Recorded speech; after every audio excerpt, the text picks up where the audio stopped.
So right now I have this guy, Karl Wadensten, who's the owner of VIBCO. He's formerly a member of the EDC. I think he's former. I think that he left. But he was the sole voice of reason that voted against the loan guarantee for 38 studios. He turned out to be the guru on that situation. And so we've just found out today that the suit that the state is bringing against Kurt Schilling and others can proceed. I don't know how much they can recover, if there's anything to recover, or where the fault lies. But we just thought we'd revisit 38 Studios with Karl Wadensten. Karl, how are you today? Good, buddy. And I'm not a former. I'm a current member. Current, I thought so. It said former on the screen, but I said I don't know. I think you're still on there. Yeah. You got to get that stuff straight. We got it straight. You always get me mixed up with someone else. No, I never get you mixed up. I know exactly who you are. You always have those big cigars and that helmet, that war helmet on. Are you running for governor? I don't know, buddy. The ship is starting to rectify itself. Things are shaping up a little bit here in Rhode Island, I think. So. You got to be kidding me. Well, what are you smoking down there? And where's your factory? We're down in Richmond, Rhode Island. What are you smoking down there? Is there something in the water down there?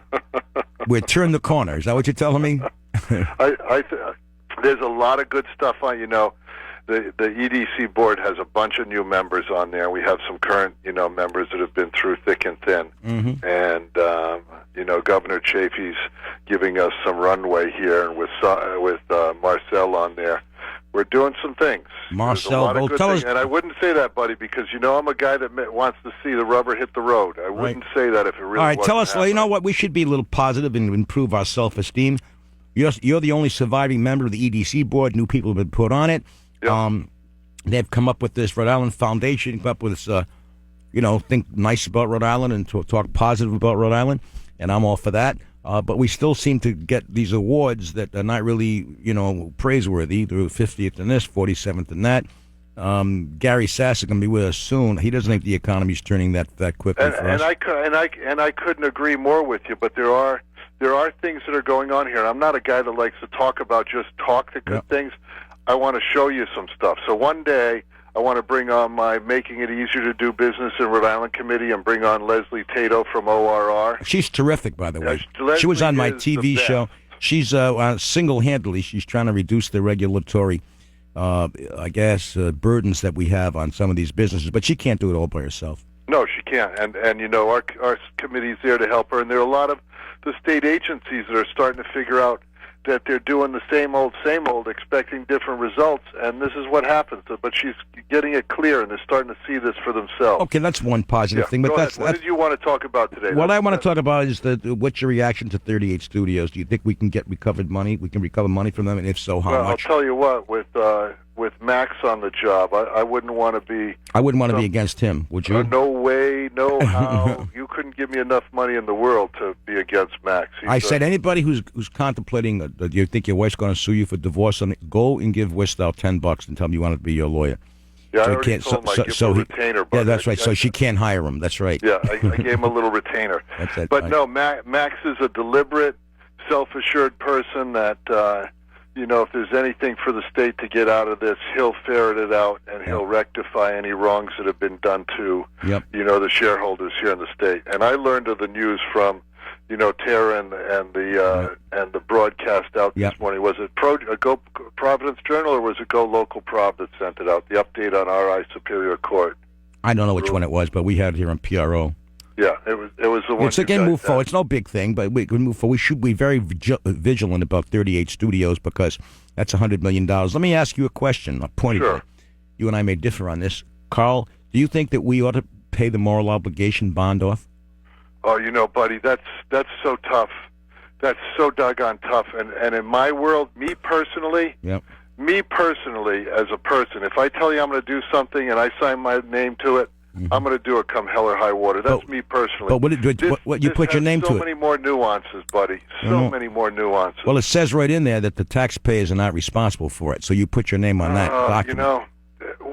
You were mayor at one time, and sometimes you'll do something, you'll bite off your nose to spite your face, and then you say, "What the heck did I do that for?" You've done that. I read your book, and you learn from those. I don't even know what all the long-term ramifications are, buddy. This is one for people in a whole different socioeconomic class than me. Well, we can't blame you. You voted against it. By the way, what drove you to be the only lone dissenting Lone Ranger vote against 38 Studios when the tide was so much against you? What made you come to the conclusion, with some courage, by the way, because you had to stand up to the governor who appointed you. You have to stand up to all these moguls, these big business guys who are on that board, the legislature, obviously, and you said no, and everybody else said yes, and you proved to be the right one. What made you, I'd like to know from you, what made you vote no?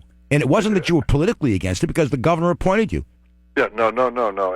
And you know, these are people that, you know, very well respected people. I respect. I learned so much from them. I do too. People, they're good people. They have very good insight, and you know, they're not blowing smoke. Okay, now that we're through with the advertising, why did you, all these brilliant guys we had up there on the board, who said yes, you run a vibrating company. Not that there's anything wrong with that, but I mean, these other guys ran huge multi-billion-dollar companies, and you know, I mean, they said yes. Karl Wadensten said no. Why did you say no and they said yes? Well, tell me why you said no. Well, buddy, you know, in any kind of manufacturing business, and people that have to, you know, scrape to rub two nickels together to get a dime, and really calculate every decision, I looked at it as if it was my own money. If it was my own money, would I want to put it in? And I asked a lot of questions, a lot of questions. And you spotted the fact, did you spot at that time that they didn't have enough capital to continue? No, you know, it just didn't, you know, they didn't have any product to release. And you can read the public minutes of the public meeting that, you know, asked about what happens. Because we develop products here, buddy, all the time. We have 58 patents with the U.S. Patent Office. It takes us twice as much money and 3 times as long. My basic fundamental question was, what happens when they run out of money and they come back to the till? What are we going to do? No one could give me an answer. Well, no one could give me an answer. And I said, it's going to happen. It's inevitable. How long did it take to relocate the Providence River? It probably took you twice as long and 3 times as much money. It did, no question about it. Yeah, I mean, but it's just the law of nature. That's what happens. And, so you spotted that. You spotted that then. Yeah. Which was good. I mean, too bad that you didn't have 4 or 5 others to listen to you. I didn't have enough horsepower. I'm just a little vibrator guy. A lot of vibrations there. Yeah.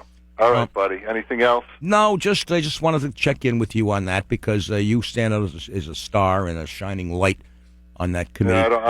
You said I got a couple of it. I don't want to be the star on this one, buddy. All right, but 2 minutes. I got 2 minutes. You said I can ask you anything. I want to come in there with the ORR and some of the other things that are going on. What's the ORR? Talk English to my listeners. Office of Regulatory Reform with Leslie. I want to come in with some of my board members from making it easier to do business, and we'll even get Gary Sassy, and we'll let him fire questions at us and show him we're moving. No, I think he's on your side. He's on your side. The other thing is, what other good things are happening in the state besides the regulatory, the effort that it's Lisa, right? Lisa Tatros, she's making to reduce that. But how do we stand in other areas of? You know, the EDC with Marcel there is reading loud and clear that they've got to become customer friendly and understand that they're here to serve the business community of Rhode Island, big, small, medium, and all of us, and want to address, you know, their needs and try and help people out. You can't help everybody, but at least, you know, you can tell people why you can't help them and how you can help those that you can help.